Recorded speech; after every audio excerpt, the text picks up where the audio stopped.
बंदर और मूर्ख आदमी। एक बार की बात है, फेलिक्स नाम का एक आदमी था जो एक हलचल भरे शहर में रहता था।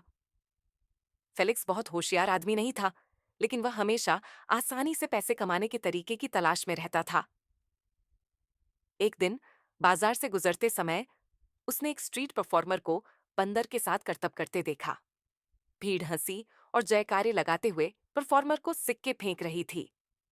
परफॉर्मर द्वारा कमाए गए पैसे को देखकर फेलिक्स ने मन ही मन सोचा, अगर वह आदमी बंदर से पैसे कमा सकता है तो मैं भी कमा सकता हूं।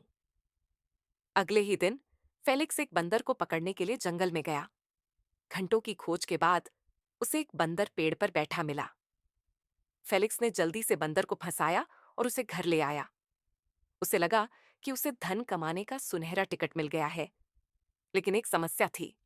फेलिक्स को नहीं पता था कि बंदर को कैसे प्रशिक्षित किया जाए। उसे सिखाने के लिए समय निकालने के बजाय उसने उम्मीद की कि बंदर तुरंत करतब दिखाएगा। जब बंदर ने उसकी आज्ञा का पालन नहीं किया, तो निराश होकर फेलिक्स ने उसके साथ बहुत बुरा व्यवहार किया। उसे चिल्लाया और उसे मजबूर करने के लिए खींचा। बेचारा बंदर भ्रमित और डरा हुआ था, और हर बार जब फेलिक्स ने कोई शो करने की कोशिश की, तो बंदर ने सहयोग करने से इनकार कर दिया। भीड़ फेलिक्स पर हंसती थी, लेकिन उस तरह से नहीं जैसी उसने उम्मीद की थी। दिन ब दिन फेलिक्स का गुस्सा बढ़ता गया। उसे लगा कि बंदर बहुत आलसी या जिद्दी है, लेकिन वास्तव में यह फेलिक्स की अपनी अधीरता और समझ की कमी थी जो समस्या थी। एक दोपहर एक दयालु बूढ़े आदमी ने फेलिक्स को बाजार में बंदर से जूझते देखा। वह फेलिक्स के पास गया और कहा, आप उम्मीद नहीं कर सकते कि बंदर सिर्फ इसलिए करतब दिखाएगा क्योंकि आप ऐसा चाहते हैं।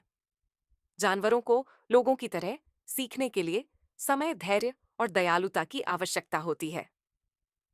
फेलिक्स ने हालांकि संदेहास्पद बूढ़े आदमी की बात सुनने का फैसला किया। उसने बंदर के साथ समय बिताना शुरू कर दिया, उसका ख्याल रखा, और जब वह सहयोग करता तो उसे इनाम के तौर पर खाना देता। धीरे धीरे फेलिक्स ने एक बदलाव देखा। बंदर ने उस पर भरोसा करना शुरू कर दिया और कुछ सरल तरकीबें भी सीख लीं। कुछ हफ्तों में फेलिक्स और बंदर के बीच एक रिश्ता बन गया। धैर्य और दयालुता के साथ बंदर एक कुशल कलाकार बन गया, जो नाचता था और ऐसी तरकीबें दिखाता था जिससे भीड़ खुश हो जाती थी। फेलिक्स अब निराश नहीं था। इसके बजाय उसे बंदर की संगति पसंद थी, और उसे एहसास हुआ कि दूसरों के साथ दयालुता और सम्मान के साथ पेश आना उन्हें अपनी आज्ञा मानने के लिए मजबूर करने से कहीं ज्यादा फायदेमंद है। भीड़ बढ़ने लगी और सिक्के आने लगे, लेकिन उससे भी ज्यादा फेलिक्स को अपने छोटे दोस्त के साथ बने रिश्ते पर गर्व की गहरी भावना महसूस हुई। कहानी की सीख: धैर्य, दयालुता और सम्मान दूसरों में सर्वश्रेष्ठ को सामने लाते हैं। जब हम रिश्तों को पोषित करने के लिए समय निकालते हैं, चाहे जानवरों के साथ हो या लोगों के साथ, हम बल या अधीरता से कहीं ज्यादा हासिल कर सकते हैं।